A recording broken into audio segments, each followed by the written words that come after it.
Welcome to the NTN Nightly. I'm Nisha Charles. This edition's top stories. A new era for the Eastern Caribbean Supreme Court as the 2020 law year opens. The Cultural Development Foundation has a new chairperson, and the Department of Sustainable Development continues its phased approach to ban single-use plastics. The Eastern Caribbean Supreme Court opened the 2020 law year this week under the theme A New Era for the Eastern Caribbean Supreme Court, the Road to Achieving Court Excellence. The Eastern Caribbean Supreme Court serves 9 jurisdictions across the Caribbean, including St. Lucia. As she opened the law year with her feature address, Chief Justice Honorable Dame Janice Pereira says that over the last year, the courts have taken small steps to improve the delivery of justice to the people that it serves. She gave a snapshot of the volume of work that the courts deal with on a yearly basis. At the Court of Appeal, there were 513 appeals filed in 2018, a 14.22% increase over 2017. In 2018, a total of 1,228 appeal matters were heard by way of full court sittings, chamber hearings, and video conferences. The Court of Appeal delivered 56 written judgments and 686 oral decisions, making a total of 742 decisions delivered by the Court of Appeal in 2018. Oral decisions, of course, accounted for 92% of the total decisions of the court. This is undeniably a mammoth effort, as the complement of judges on the Court of Appeal currently stands at 6.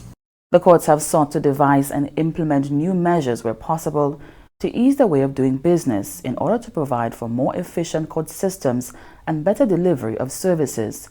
In St. Lucia, government made it a key area of focus to reduce the backlog of cases by 75% by the end of 2019. To do that, government fortified the office of the DPP by providing more resources, as well as increasing the number of magistrates and judges. Justice Pereira says these interventions are necessary to assist the courts in achieving excellence. Speaking now about financial capital, I once more call on the executives of our governments across the region to do more than provide lip service support to the courts. The courts have been made to operate for several months now without an approved budget and with promises not kept. The fact that a little time, just once in the space of a year, to address funding for the court seems elusive, and it speaks volumes about where the judiciary is pegged, somewhere on the bottom rung of the ladder. The continued chronic failure to adequately fund the court prevents the court from putting strategic plans into action. The reforms and enhancements to current court processes and procedures, and the addition of new ones coupled with capacity building amongst our judicial officers and court staff, can only go so far. Adequate court facilities, she says, is still a problem within the region. Judicial officers and court staff are expected to work, and the public is expected to conduct court business in buildings that have not been designed to accommodate a court. Buildings with air quality issues, buildings in ill-suited locations, and buildings without proper accessibility. Courts, like hospitals and airports, are propped as special purpose buildings. But when it comes to the courts, this fact seems to be lost on those tasked with providing them. The law year opened in Antigua and Barbuda, with the address being streamed live via simulcast to the other 8 territories. Prime Minister Honorable Alan Chastanet has called on young people to explore opportunities in the agriculture sector, especially in the production of cocoa, honey, and livestock. This as the government continues to place emphasis on support and incentives in the sector. In his New Year's address, Prime Minister Chasney says the sector is seeing a turnaround and that trend is expected to continue in 2020. In 2016, banana production increased despite the challenges from natural disasters. We're actively working on new markets and discussions remain underway with Windfresh to strengthen the company's operations and expand its export base. Under our food import substitution program, the Ministry of Agriculture is working closely with farmers to decrease on the food import bill by increasing our output of 7 crops: cabbage, lettuce, watermelon, cantaloupe, bell pepper, pineapple, and tomato. The intention is to be fully self-sufficient in those crops. We're also putting greater emphasis on the regional markets and exploring expansion with Export St. Lucia to improve our agro-processing sector, and 2 agro-processing plants are now in operation at Ager in Micoud and Fonso in Babonneau. One of the current administration's biggest success stories has been in the manufacturing sector. In the last 3.5 years, government has targeted this sector for employment and investment generation. Caribbean Quality Meats Limited, a poultry processing plant, is soon to begin operations in Dennery. Invest St. Lucia has also partnered with Jamaica company ITEL BPO Smart Solutions in developing a 20,000 square foot factory shell set to be operational by April at the Hunora Free Zone, which will create even more employment in the South. A US $30 million expansion is currently underway at St. Lucia Distillers Limited. Similar expansion works are planned at the Windward and Leeward Brewery. Attention is also being paid to the restoration of the coconut factory in Soufrière. The Department of Sustainable Development, along with its partners, are continuing efforts at phasing out single-use plastics. The first phase of the ban took effect on August 1, 2019. Janelle Norville reports.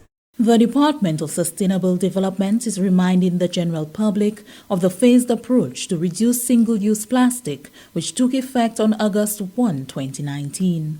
This phased approach is enforced by the Styrofoam and Plastics Prohibition Act No. 22 of 2019, enacted August 1, 2019, which supports a ban on the importation of all styrofoam and selected single-use plastic food service containers. Therefore, any styrofoam and selected plastic food service containers arriving in St. Lucia after July 31, 2019 will not be released by the Department of Customs and Excise. The disposal and export of any restricted items arriving after July 31, 2019 will be at the expense of the importer. We further encourage persons owning or in charge of businesses to declare their stock of styrofoam and single-use plastics as of August 1, 2019 to the Department of Sustainable Development on the prescribed declaration forms. These forms can be obtained from the department's office at Georgiana Court on the John Compton Highway in Castries. Additionally, as of August 1, 2020, the second phase of the single-use plastic reduction will begin. Phase 2 will restrict the manufacturing, sale, distribution, and use of items prohibited in Phase 1. Also on August 1, 2020, a ban on the importation of other single-use plastics food service containers as well as styrofoam egg cartons will take effect. The full listing of the items being prohibited as of August 1, 2020 is available in Schedule B of the Act.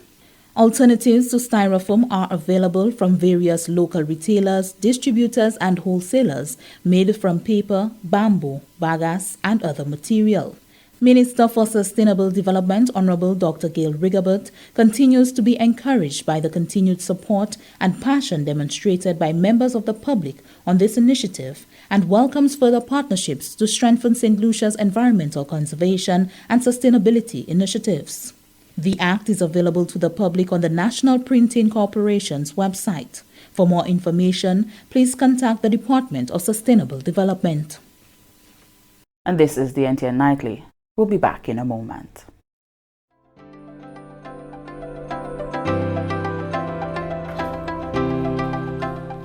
As a single mother, I do a lot of ironing. Knowing that the iron that I'm using is safe is important to me. The St. Lucia Bureau of Standards tests electrical appliances being imported into the country.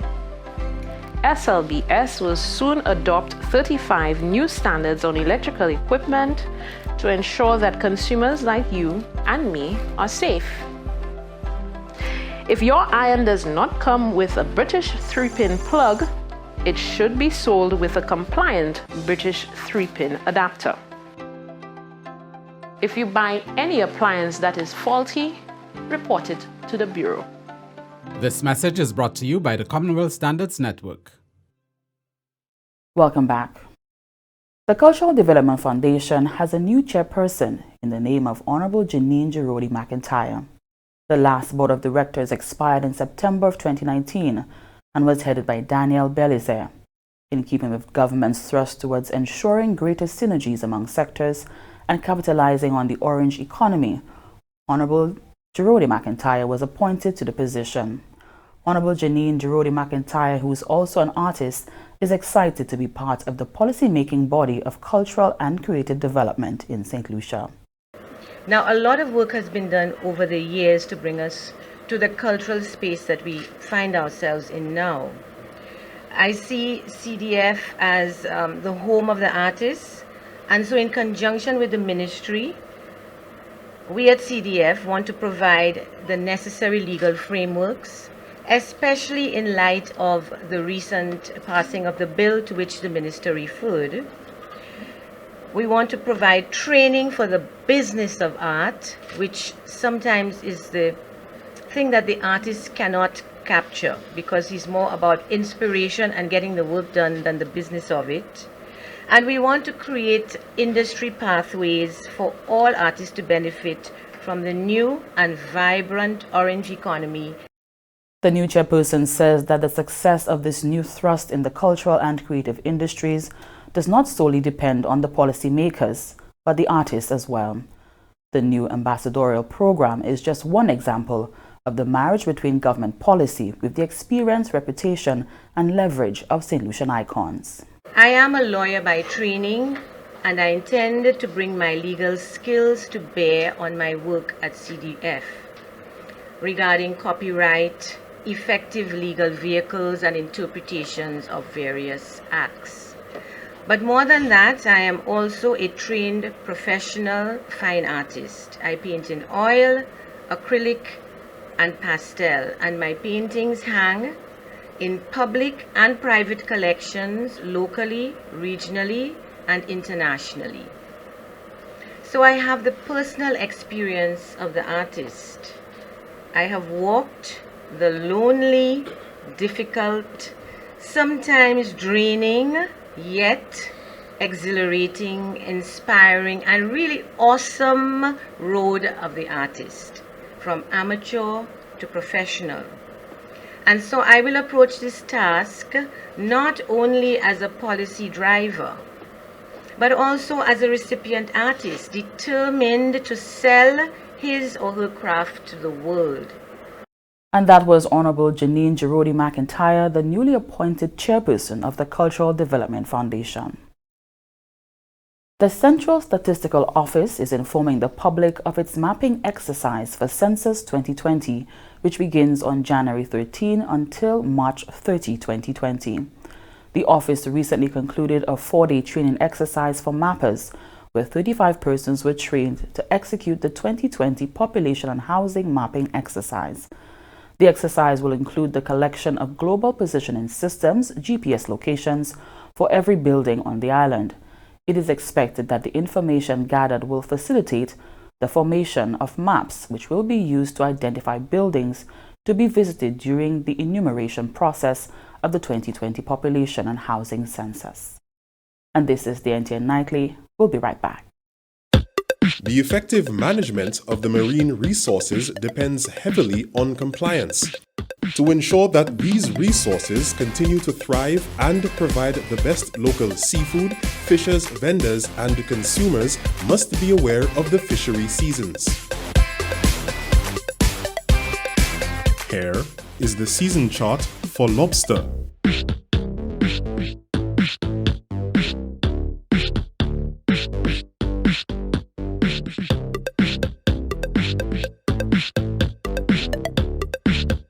Adhere to the schedule. help maintain a thriving fishing industry for all of us. This has been a message from the Department of Fisheries. Welcome back. And here's a look at what's happening to us weather-wise. Cloudy, hazy,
Brings us to the end of the NTN Nightly. Join us next time at 7 p.m. with a repeat at 7 a.m. You can also catch up with us anytime on the St. Lucia Government Facebook page or YouTube channel. I'm Nisha Charles.